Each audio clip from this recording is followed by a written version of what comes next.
Punchline softener. I'm the best public speaking coach. Sadly, none of my students agree. So what did we do here? First, we have a punchline, something arrogant, preposterous, potentially scandalous, followed by a short pause, half a second or second max. Then we introduce this softener. Why? Because combining arrogance with kindness creates a very unusual combo. First off, you're signaling confidence, authenticity, and kind of healthy kind of arrogance. Why? If it weren't followed by the softener, you would come off as a very rude, overly confident, overly arrogant person, and you do not want that. It's practically a death sentence for any environment.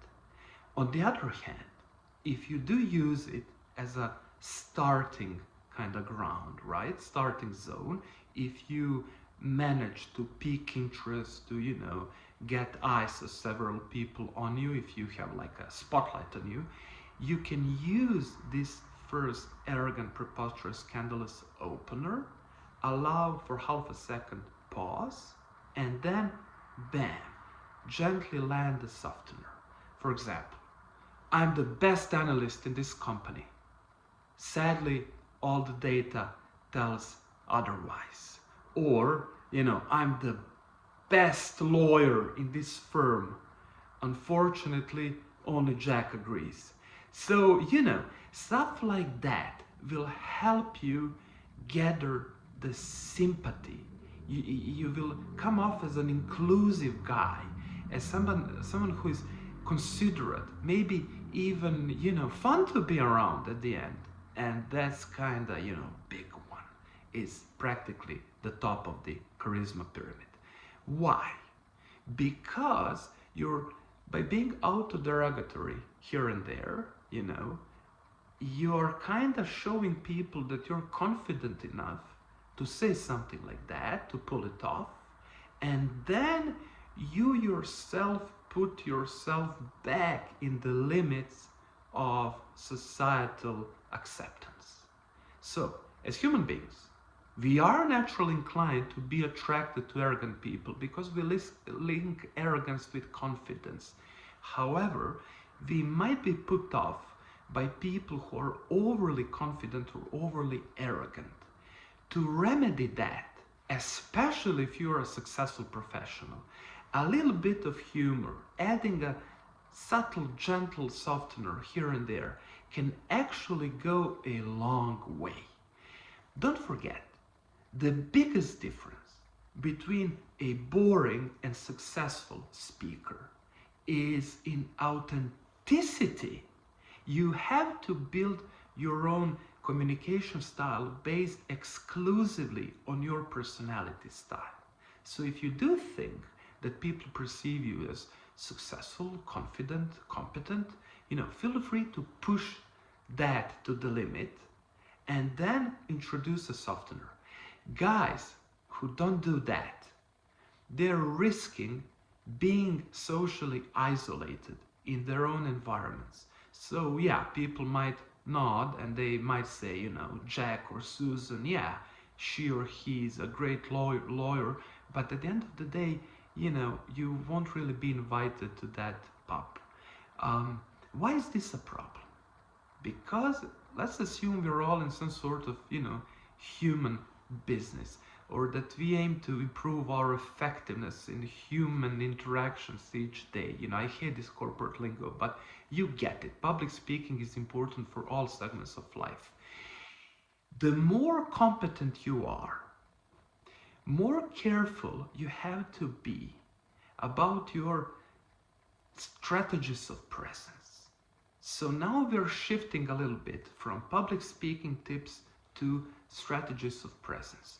You have to be aware how, what kind of impression are you creating when you communicate with business partners, with random people. It doesn't really matter. Ideally, you want to communicate the same with everyone. If you're really, top dog, this is your trait. But all things taken in consideration, by using this combo, both in a little example, inserted in a public speaking, kind of stratagem, something that you can, test, or, at a meeting, at a conference, or, chit-chatting after work, or, some networking event, as horrible as they are. But on the other hand, you can leverage this advice and kind of put it on macro planning.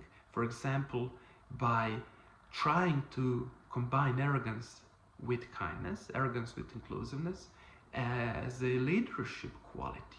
Be both arrogant and kind, but don't let people wait too long to see the other side, your kind side, because we underestimate how far you can go if you're both confident and competent, and on the other hand, kind and inclusive at the bottom of your heart.